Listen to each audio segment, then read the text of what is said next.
प्यारे दोस्तों, आप सभी का स्वागत है हमारे YouTube चैनल कंपटीशन साथी में। चलिए दोस्तों, आज हम राजर्षि तुल्यकुल वंश के बारे में बहुत ही गहराई से जानकारी प्राप्त करेंगे, जो आपके राज्य स्तरीय जो परीक्षाएं हैं जैसे CGPSC, CG व्यापम और मेंस में भी यह जो जानकारी है वह आपको काम आएगी। ठीक है, तो आज हम छत्तीसगढ़ के सबसे प्राचीन राजवंश जिसका नाम है राजर्षि तुल्यकुल वंश, इनके बारे में जानकारी प्राप्त करेंगे। तो चलिए दोस्तों देखते हैं। राजर्षि तुल्यकुल वंश छत्तीसगढ़ का सबसे प्राचीन राजवंश माना जाता है। इनका शासनकाल लगभग 4वीं से 6वीं सदी के बीच था और इस वंश का स्थापित कर्ता सूरा था। ठीक है, अर्थात राजर्षि तुल्यकुल वंश का जो पहला आदि पुरुष था, स्थापित करने वाला पुरुष था, उसका नाम था सूरा। ठीक है, इसीलिए राजर्षि तुल्यकुल वंश को सूरा वंश के नाम से भी जाना जाता है। तो यह बात बहुत इम्पॉर्टेंट है, इसको नोट कर लेंगे। राजर्षि तुल्यकुल वंश की जो राजधानी जो है वह आरंग थी, जो कि वर्तमान रायपुर जिले के निकट है, रायपुर सिटी के निकट है, लगभग 20 से 30 किलोमीटर में। ठीक है, इस राजवंश के 6 शासकों के नाम प्रसिद्ध हैं। तो प्रसिद्ध 6 शासक कौन कौन से हैं? सुर, दयित प्रथम, विभीषण, भीमसेन प्रथम, दयित वर्मा द्वितीय और भीमसेन द्वितीय। जिनमें भीमसेन द्वितीय जो है दोस्तों, ये बहुत ज़्यादा ख्याति प्राप्त हुआ और इन्होंने इस वंश को बहुत ज़्यादा प्रसिद्धि दिलाई। इनका ताम्रपत्र अभिलेख भी हमें प्राप्त हुआ है आरंग से, भीमसेन द्वितीय का।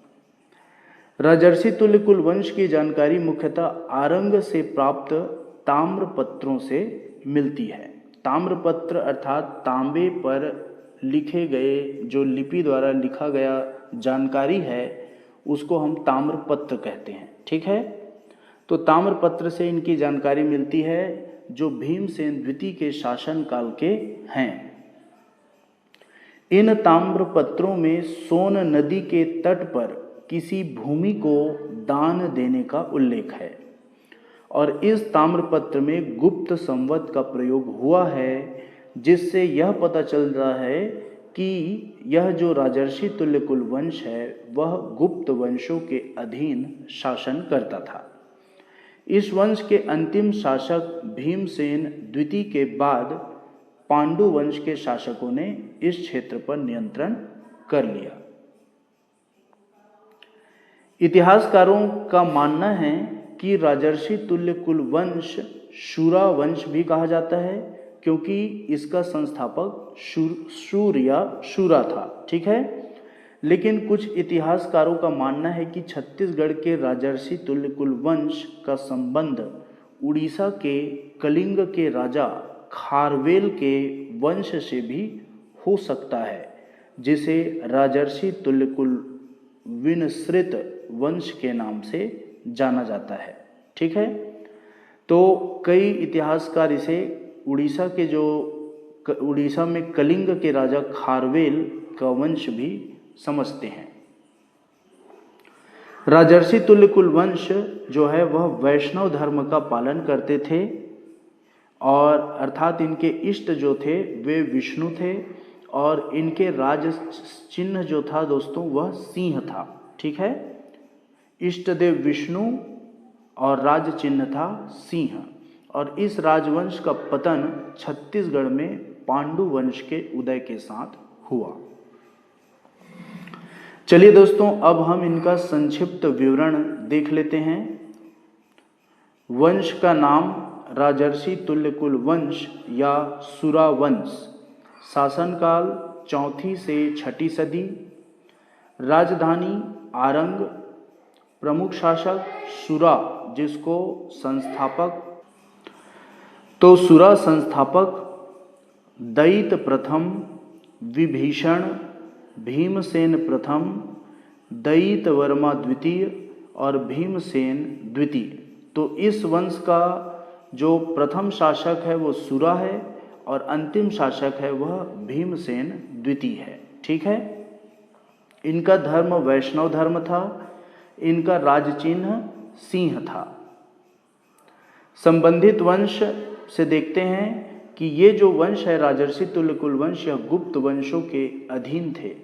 संभवतः कलिंग के खारवेल वंश से इनका संबंध हम मान सकते हैं और इनका पतन पांडु वंश के उदय के साथ हुआ, अर्थात राजर्षि तुल्यकुल वंश के बाद पांडु वंश का शासन आया।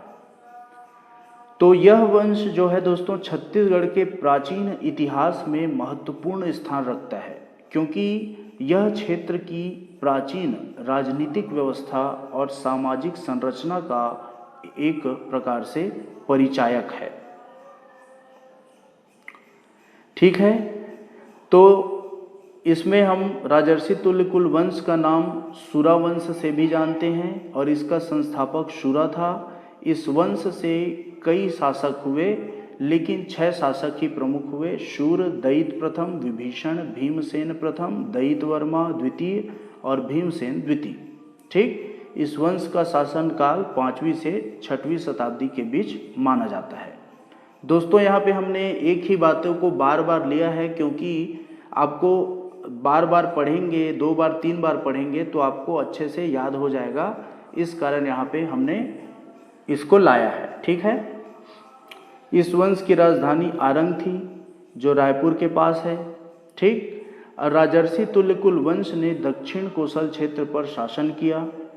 इसके शासनकाल की जानकारी मुख्यतः आरंग के ताम्रपत्रों से हमें मिलती है, जिनमें इन्होंने गुप्त संवत का प्रयोग किया और आरंग ताम्रपत्र भीमसेन द्वितीय के शासनकाल के दौरान जारी किया गया, जिसमें सुवर्ण नदी अर्थात सोन नदी के किनारे भूमि दान का उल्लेख है।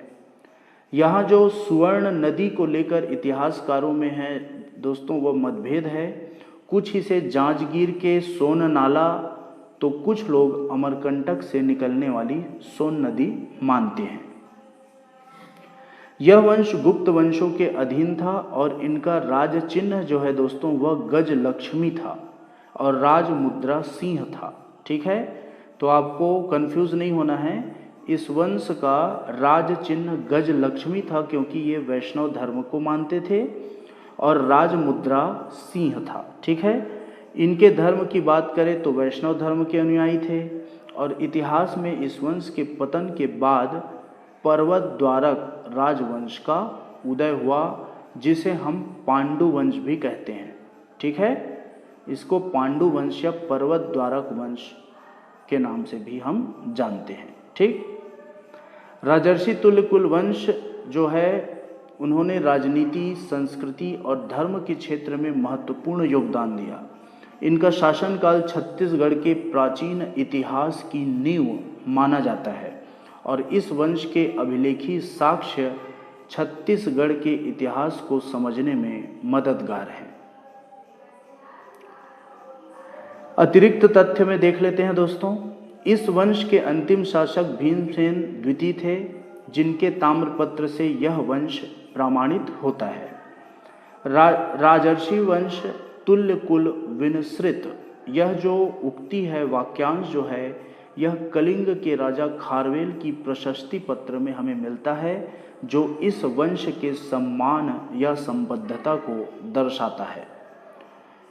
और वंश द्वारा जारी ताम्रपत्रों में भूमि दान, राज्य व्यवस्था और सामाजिक व्यवस्था का विवरण हमें मिलता है, जो उस समय की स्थिति का परिचायक है।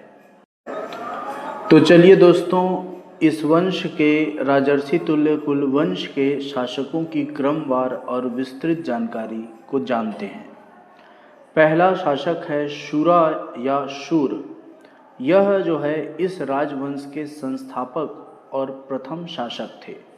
इसी शासक के कारण इस वंश को सुरा वंश या शूरा वंश भी कहा जाता है। इन्होंने छत्तीसगढ़ के दक्षिण कोसल क्षेत्र पर शासन प्रारंभ किया। शूरा वंश का यह नाम इनकी प्रतिष्ठा और वंश के आदि पुरुष की वजह से प्रचलित हुआ। उसके बाद है दूसरा शासक दयित प्रथम। यह जो है शुरा के उत्तराधिकारी हुए और दयित प्रथम के बारे में अधिक विस्तृत ऐतिहासिक अभिलेख अभी उपलब्ध नहीं है, पर वह इस वंश के क्रमिक शासक थे और दक्षिण कोसल पर नियंत्रण बनाए रखा इन्होंने। उसके बाद तीसरा शासक है विभीषण। यह दयित प्रथम के बाद राज सिंहासन पर बैठे।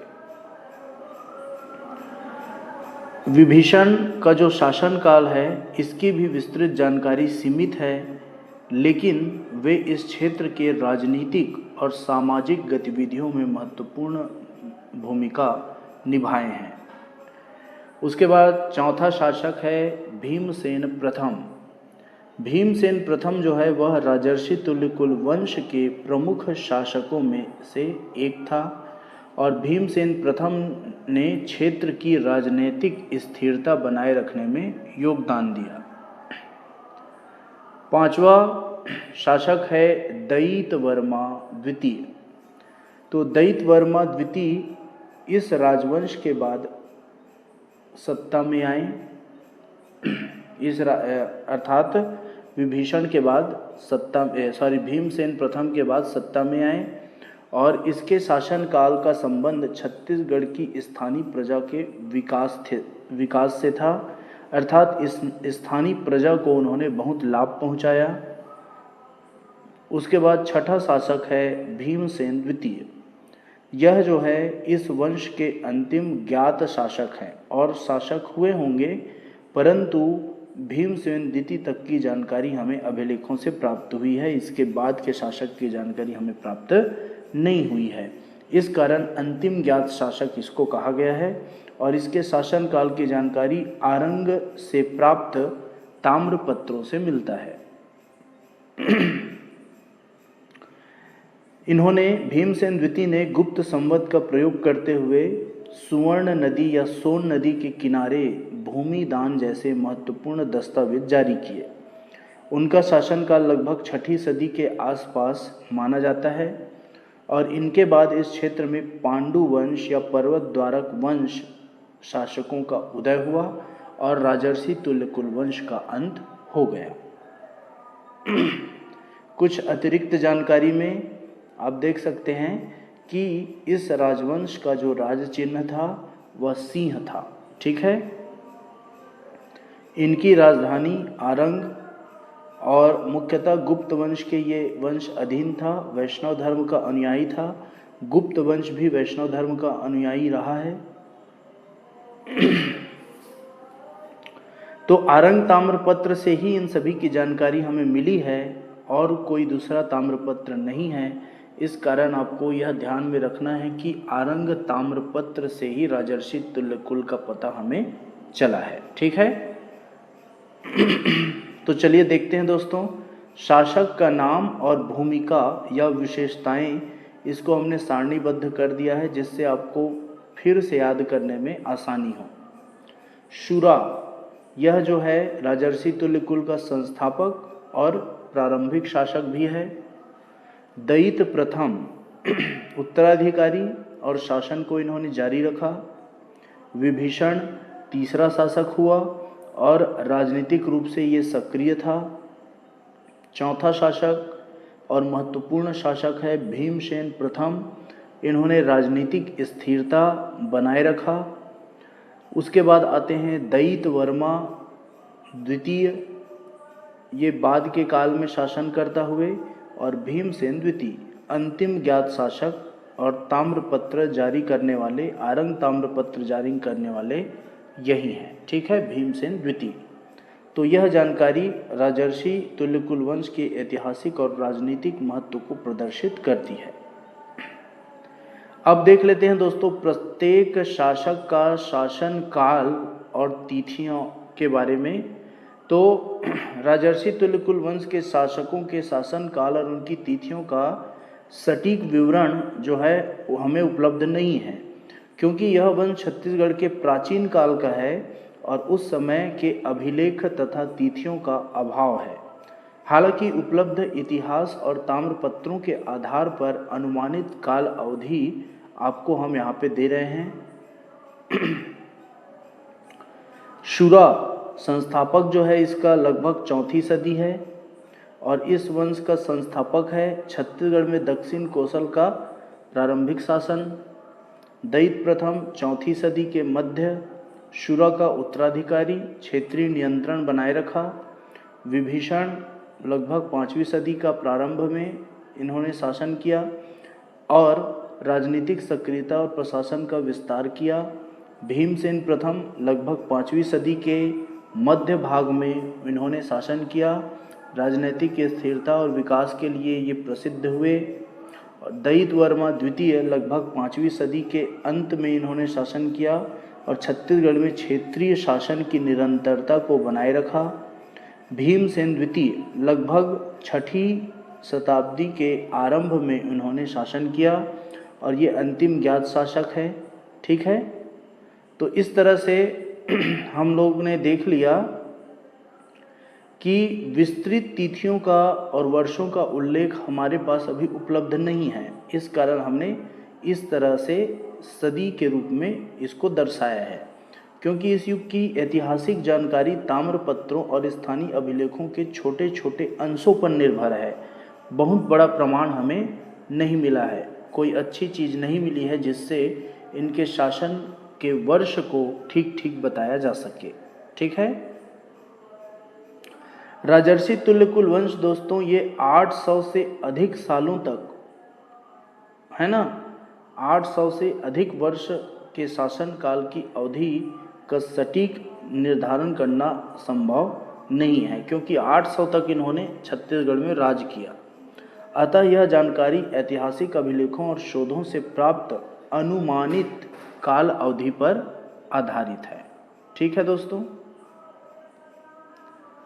सभी की जानकारी हमें छत्तीसगढ़ के जो प्राचीन इतिहास जो है आरंग का ताम्रपत्र शोध से ही हमें मिलता है और छत्तीसगढ़ गजेटियर और स्थानीय इतिहास ग्रंथ से ही थोड़ी बहुत हमें जानकारी राजर्षि तुल्यकुल वंश के बारे में हमें मिलती है। ठीक है, तो इस तरह से आपने राजर्षि तुल्यकुल वंश के बारे में बहुत अच्छे तरीके से जान लिया और आशा है इस वीडियो लेक्चर में आपको पूरा समझ आ गया होगा और लगभग याद भी हो गया होगा। ठीक है, तो अगर याद नहीं हुआ होगा तो एक बार और इसको रिवाइज करेंगे, फिर अच्छे से याद हो जाएगा, फिर आप कभी नहीं भूलेंगे। ठीक है, तो चलिए दोस्तों आज के लिए इतना ही।